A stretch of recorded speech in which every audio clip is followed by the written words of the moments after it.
पिछले कुछ दिनों से तिरुपति मंदिर को लेकर आंध्र प्रदेश की सियासत गरमाई हुई है। दरअसल आंध्र प्रदेश के मुख्यमंत्री चंद्रबाबू नायडू ने दावा किया था कि पिछली सरकार में तिरुपति मंदिर में मिलने वाले प्रसाद में घी की जगह जानवरों की चर्बी और मछली के तेल का इस्तेमाल किया जा रहा था, जिसके बाद से ही तिरुपति बालाजी मंदिर के प्रसाद को लेकर चर्चाओं का बाजार गर्म हो गया। वहीं अब प्रसाद में उपयोग होने वाले घी की जांच रिपोर्ट भी सामने आ गई है, जिसमें मछली के तेल और जानवरों की चर्बी मिलने के इस्तेमाल की पुष्टि हुई है।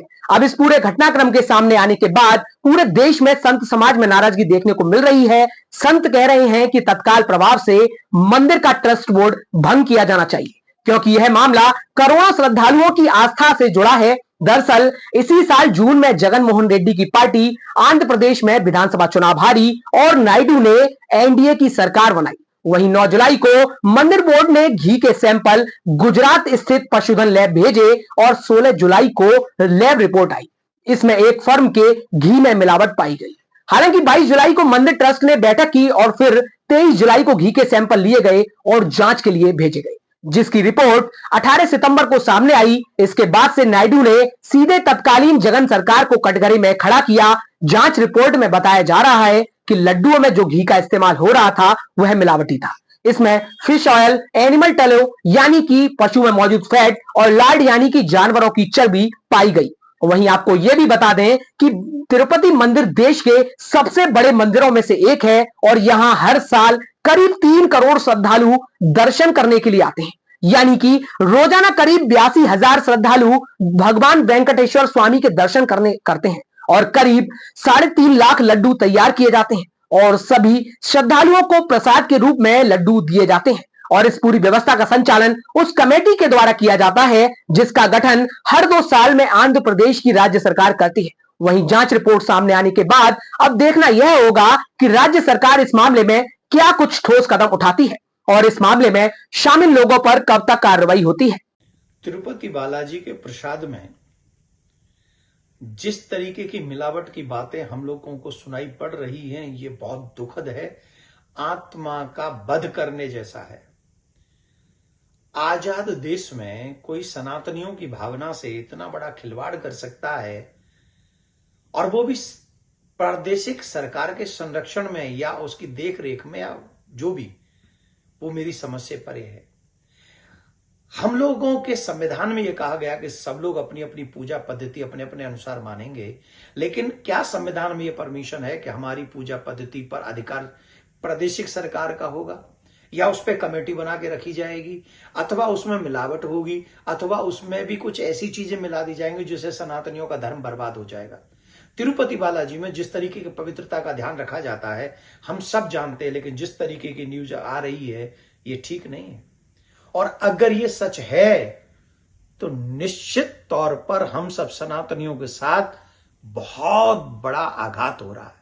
दूसरी बात, हम सब सनातनियों को बार बार कहा जाता है शांति रखें, तो आप बताइए, जूस में मिल रहा है मूत्र, भोजन में मिल रहा है थूक और प्रसाद में मिल रही है मिलावट जो कि मांस इत्यादि से संबंधित है। क्या करें? क्या सनातनी इसके बावजूद भी चुप होना चाहिए?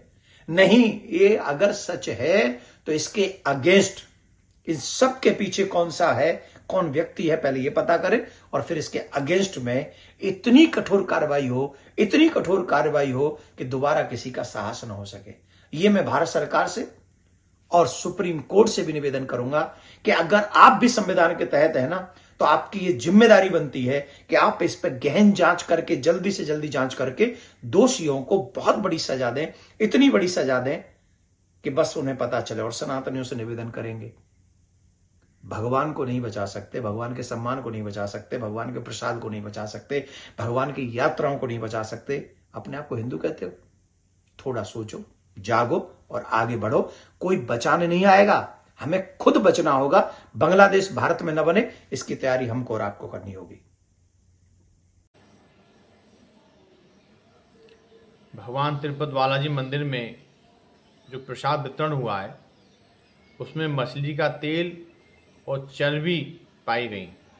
इसका मतलब साफ है कि जो प्रसाद में जिस घी का उपयोग किया गया वह मिलावटी है, उसमें चर्बी भी है और मछली का तेल भी है। तो इस पूरे प्रकरण की जांच होनी चाहिए, क्योंकि कुछ जो मिलावटखोर माफिया होते हैं वो नकली घी बनाते हैं जिसमें चर्बी का उपयोग करते हैं। तो ऐसे माफियाओं पर जब तक कठोर कार्रवाई नहीं होगी तब तक ये लोग सनातनी हिंदुओं के जो मंदिर हैं उनमें प्रसाद वितरण होता है तो उनमें नकली घी का उपयोग करके और हमारे सनातन हिंदुओं को ये एक तरह से शाकाहारी नहीं रहने दे रहे हैं। जो भक्त प्रसाद रूप में उसको ग्रहण कर रहे हैं उनको क्या पता इसमें चर्बी है या मछली का तेल है। तो ये हमारी आस्था पर बहुत गहरा चोट किया जा रहा है। हम इसकी निंदा करते हैं और केंद्र सरकार से अपील करते हैं इस पूरे प्रकरण की जांच कराकर दोषियों के खिलाफ सख्त कार्रवाई करें। हमारे सनातन धर्म को बदनाम करने के लिए, हमारे प्रसाद में भी मिलावट करने के लिए कोई ना कोई साजिश हो रही है। इस साजिश का पर्दाफाश होना चाहिए और दोषियों पर कठोर कार्रवाई होनी चाहिए।